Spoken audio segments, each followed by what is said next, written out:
வணக்கம் தோழர்களே. தமிழ் புத்தாண்டு விசுவாவசு 2025 ஆண்டுக்கு வரவேற்கிறேன். இன்று நாம் துலாம் ராசியின் பலன்களைப் பற்றி விரிவாக பேசப் போகிறோம். துலாம் ராசியின் பண்புகள்: குடும்பம், வணிகம், வேலை, நிதி, ஆரோக்கியம், குழந்தைகள், பயணம் போன்ற அனைத்து தலைப்புகளையும் இந்த வீடியோவில் காண்போம்.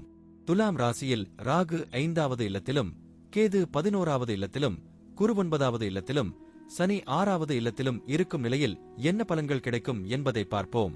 முதலில் துலாம் ராசியின் பண்புகளை பற்றி பேசலாம். துலாம் ராசி பிறந்தவர்கள் மிகவும் நேர்மையானவர்கள்.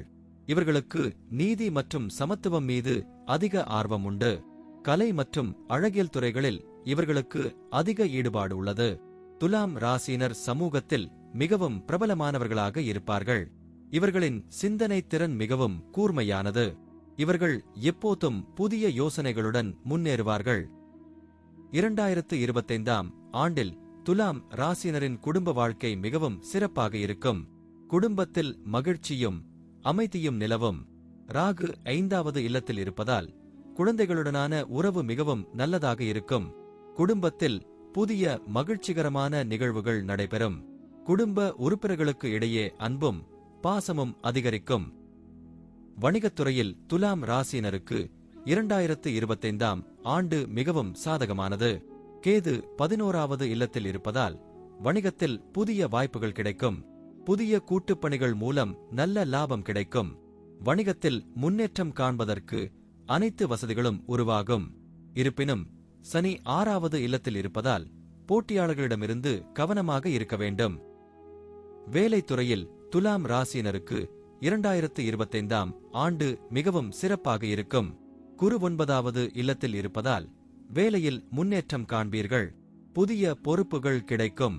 உங்கள் திறமையை அங்கீகரிக்கும் வகையில் பதவி உயர்வு கிடைக்கும். வேலையில் அதிக ஈடுபாடு மற்றும் உற்சாகம் இருக்கும். நிதித்துறையில் துலாம் ராசியினருக்கு 2025 ஆண்டு மிகவும் சாதகமானது. கேது 11வது இல்லத்தில் இருப்பதால் புதிய வருமான வாய்ப்புகள் கிடைக்கும். முதலீட்டில் நல்ல லாபம் கிடைக்கும். இருப்பினும் சனி 6வது இல்லத்தில் இருப்பதால் தேவையற்ற செலவுகளை தவிர்க்க வேண்டும். நிதி நிர்வாகத்தில் கவனமாக இருக்க வேண்டும். ஆரோக்கியத்துறையில் துலாம் ராசியினருக்கு 2025 ஆண்டு சராசரியாக இருக்கும். சனி 6வது இல்லத்தில் இருப்பதால் சிறிய ஆரோக்கிய பிரச்சினைகள் ஏற்படலாம். உடல் உழைப்பு மற்றும் மன அழுத்தத்தை தவிர்க்க வேண்டும். உடல் நலத்தை பராமரிக்க உணவு மற்றும் உடற்பயிற்சியில் கவனம் செலுத்த வேண்டும். குழந்தைகள் தொடர்பாக துலாம் ராசியினருக்கு 2025 ஆண்டு மிகவும் சிறப்பாக இருக்கும். ராகு 5வது இல்லத்தில் இருப்பதால் குழந்தைகளின் கல்வி மற்றும் வளர்ச்சியில் நல்ல முன்னேற்றம் காணப்படும். குழந்தைகளுடனான உறவு மிகவும் நெருக்கமாக இருக்கும். குழந்தைகளின் எதிர்காலம் பற்றி நீங்கள் கவலைப்பட தேவையில்லை. பயணத்துறையில் துலாம் ராசியினருக்கு 2025 ஆண்டு மிகவும் சாதகமானது.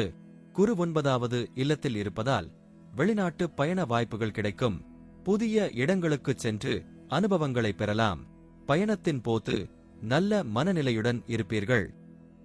இவ்வாறு துலாம் ராசியினருக்கு 2025 ஆண்டு மிகவும் சாதகமானது. குடும்பம், வணிகம், வேலை, நிதி, ஆரோக்கியம், குழந்தைகள், பயணம் போன்ற அனைத்து துறைகளிலும் நல்ல முன்னேற்றம் காணப்படும். ராகு, கேது, குரு, சனி போன்ற கிரகங்களின் நிலை உங்களுக்கு நல்ல பலன்களை தரும். இந்த ஆண்டை நீங்கள் மிகவும் சிறப்பாக கழிக்கலாம்.